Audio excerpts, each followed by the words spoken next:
अब हम देखते हैं कि इसका नेगेटिव और इंट्रोगेटिव कैसे बनाना है हमको, हैज टू का, है ना। देखिए कैसे देखते हैं। अगर हैव टू और हैज टू हो तो हैव टू के साथ डू और हैज टू के साथ डस का प्रयोग किया जाता है। कैसे? He does not have to work hard. अगर हमने ही के साथ डज लगा दिया तो फिर हमें हैज टू नहीं लिखना पड़ेगा, हमें हैव टू लिखना होगा। ये बात को आप समझ लीजिए। क्या लिखना होगा? He does not have to work hard, या I don't have to get up, I don't have to. ठीक है। फिर she does not have to cook, you don't have to, sorry do you have to. क्या आपको करना पड़ता है? Do a lot of work, क्या आपको बहुत सारा काम करना पड़ता है? Does he have to travel a lot, क्या इसको बहुत सारा ट्रेवल करना पड़ता है? आप ये समझ लीजिए कि अगर आप हैव टू यूज करना वाले हैं तो हैव टू में क्या लगेगा? डू लगेगा। और अगर आपने हैज टू बोला है तो हैज टू में डस का यूज किया जाएगा। और डस के बाद आपको हैज टू नहीं बोलना है, डस के बाद हैव टू का ही प्रयोग करना है। तो ये नेगेटिव वाला मामला था हैव टू और हैज टू का। अब हम देखते हैं हैड टू, मतलब भूतकाल की मजबूरी, मतलब वो मजबूरी जो कहां थी? भूतकाल में हमारी मजबूरी थी, है ना। तो उसको व्यक्त करने के लिए किया जाता है I had to go school every day, मुझे रोज स्कूल जाना पड़ता था, ये मेरी पास्ट में मजबूरी थी। I had to complete my work, मुझे अपना काम कंप्लीट करना पड़ता था, ये क्या था? पास्ट में मजबूरी। जैसी वर्तमान में हमारी मजबूरियां हैं ऐसे पास्ट में भी मजबूरी थी कि नहीं थी हमारे जीवन में? वेरी गुड, बहुत सारी थी। और he had to take medicine daily, वो उस समय उसकी तबीयत ठीक नहीं थी तो he had to take medicine, उसको मेडिसिन लेनी पड़ती थी। और we had to take lot of risk, हमें बहुत सारे रिस्क लेनी पड़ती थी जीवन में। यहां तक भी आप समझ गए हैं?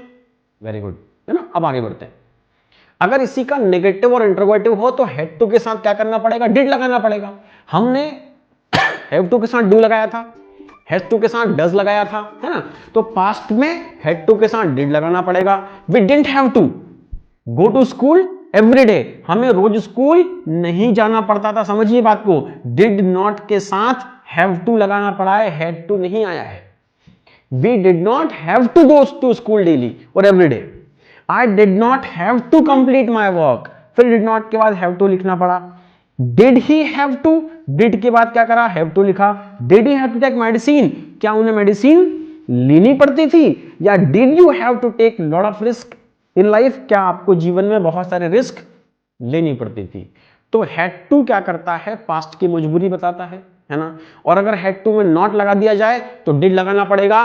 We did not have to. Question पूछना हो, डिड ही हैव टू या डिड यू हैव टू। अब हम देख लेते हैं फ्यूचर की मजबूरी। फ्यूचर में क्या मजबूरी है? विल हैव टू, करना पड़ेगा, है ना। फ्यूचर में भविष्य की मजबूरी है you will have to work hard, आपको मेहनत करनी पड़ेगी, पड़ेगी ही अगर आप कुछ अच्छा करना चाहते हैं तो, है ना। और you will have to take medicine, अगर आप बीमार हैं तो आपको 6 महीने तक मेडिसिन लेनी पड़ेगी। किसी ने कहा if they want to win the match they will have to give their best, अगर वो मैच जीतना चाहते हैं तो उन्हें अपना बेस्ट देना ही पड़ेगा। मतलब फ्यूचर में उनकी ये मजबूरी है कि उन्हें अपना बेस्ट देना पड़ेगा, तभी वो मैच जीत सकते हैं। या अगर आपको अपना स्वास्थ्य ठीक करना है तो आपको मेडिसिन लेनी ही पड़ेगी। You will have to take medicine या you will have to work hard, आपको मेहनत करनी पड़ेगी। ये था कंपल्शन वाला मामला। अब हम आगे देखते हैं प्रोहिबिशन, निषेधाज्ञा। अगर हम किसी चीज का मना करते हैं दैट इज कॉल्ड मस्ट या शैल। हमारे पास दो मॉडल है, आइए देखते हैं कैसे यूज करते हैं। मस्ट का यूज प्रोहिबिशन मतलब निषेधाज्ञा को एक्सप्रेस व्यक्त करने के लिए किया जाता है।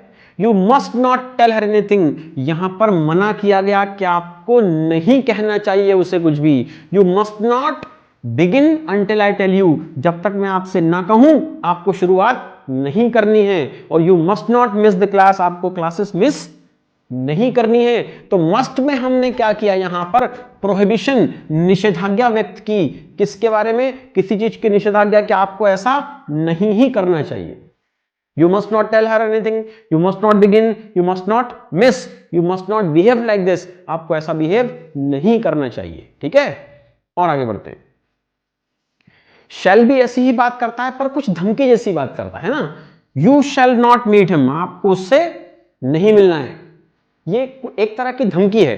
देखिए मस्ट में निषेधाज्ञा थी, है ना, प्रोहिबिशन था, लेकिन शैल में प्रोहिबिशन है पर वो धमकी जैसा है कुछ। देखिए कैसे, nobody shall write on table, teacher ने क्लास में कहा कोई भी टेबल पर नहीं लिखेगा, लिखेगा तो परिणाम भुगतने पड़ेंगे, तो क्या कहना पड़ेगा, nobody shall write on table, या you shall not attend the late night parties, आपको देर रात की पार्टीज नहीं अटेंड करनी है, वैसे भी करनी नहीं चाहिए, तो you shall not attend the late night parties. यहां शैल क्या कर रहा है, धमकी जैसी बात कर रहा है, सामने वाले को कह रहा है कि आपको ये नहीं ही करना है, मतलब ये आपको करना ही नहीं है ना, ये शैल वाला मामला था। अब आ गई इच्छा या आशीर्वाद, ब्लेसिंग्स। इसके लिए हमारे पास एक है मे और एक है वुड। इच्छा आप समझते हैं, हम जो इच्छा करते हैं, है ना, जो हमारी विश है, और ब्लेसिंग्स मतलब आशीर्वाद। चलिए आगे देखते हैं। मे का यूज विश या इच्छा के लिए किया जाता है, या आशीर्वाद, जनरली आशीर्वाद के लिए हम इसको बहुत यूज करते हैं। मे यू लिव लॉन्ग, मतलब आपकी उम्र लंबी हो, ये किसी को आशीर्वाद दिया गया, और आखिरी में क्या लगाया गया, वेरी गुड, एक्सक्लेमेटरी साइन, विस्मयादि बोधक चिन्ह लगा दिया गया, क्योंकि हम यहां किसी को आशीर्वाद दे रहे हैं। मे your all dreams come true, आपके सारे सपने पूरे हो जाएं। मे गॉड ब्लेस यू, भगवान आप पर कृपा रखे, है ना, मे गॉड ब्लेस यू। और मे यू गेट सक्सेस, आपको सफलता मिले।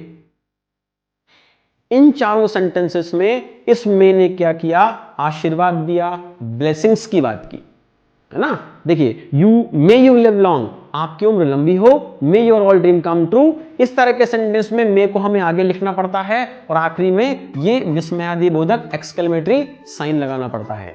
ठीक, इसमें हम मे का ही यूज कर सकते हैं आशीर्वाद देने के लिए, कोई और मॉडल हम जनरली यूज नहीं करते, हम मे से ही सामने वाले को आशीर्वाद देने का काम करते हैं। वुड से हम इच्छा जताते हैं।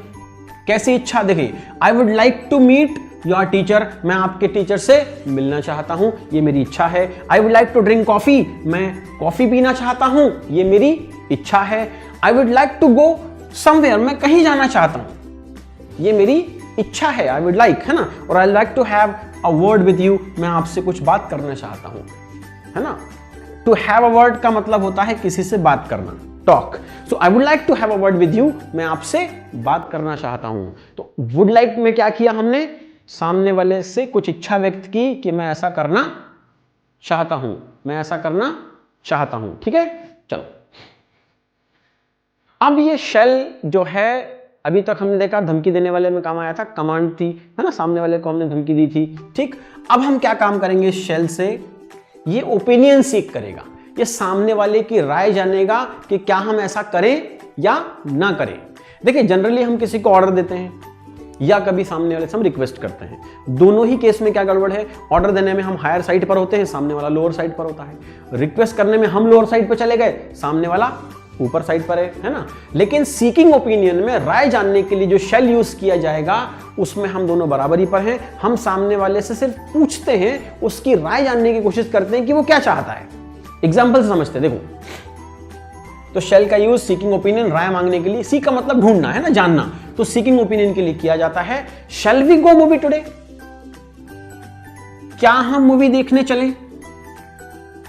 शैल वी गो मूवी टुडे, क्या हम मूवी देखने चलें। Shall we drink tea now, क्या अब हम चाय पिए। ये आप सामने वाले को कोई निर्णय नहीं सुना रहे हैं, आप उससे ना तो कोई रिक्वेस्ट कर रहे हैं ना उसको कोई ऑर्डर दे रहे हैं, आप उनकी इच्छा, उनकी राय जान रहे हैं कि क्या आपकी इच्छा है मूवी चलने की या आपकी इच्छा है चाय पीने की। शैल आई आंसर द फोन, किसी फ्रेंड का फोन यहां रखा हुआ है, वो थोड़ी दूर पर है, आप कह सकते हैं शैल आई आंसर द फोन, मतलब आप उनकी राय जान रहे हैं कि अगर उनका इच्छा होगी तो आप फोन का आंसर देंगे वरना नहीं देंगे, है ना। Shall we go for a walk, क्या हम घूमने चलें। ये शेल से हम यहां क्या कर रहे हैं, सामने वाले की राय, उसकी इच्छा जानने की कोशिश कर रहे हैं। ये आपको समझ में आ रहा है कि शेल शुरू में लिखा हुआ है और ये क्या कर रहा है, सामने वाले से उसकी राय मांगना या राय जानने का प्रयास कर रहा है, उनकी इच्छा जानने की कोशिश है कि वो क्या चाहते हैं।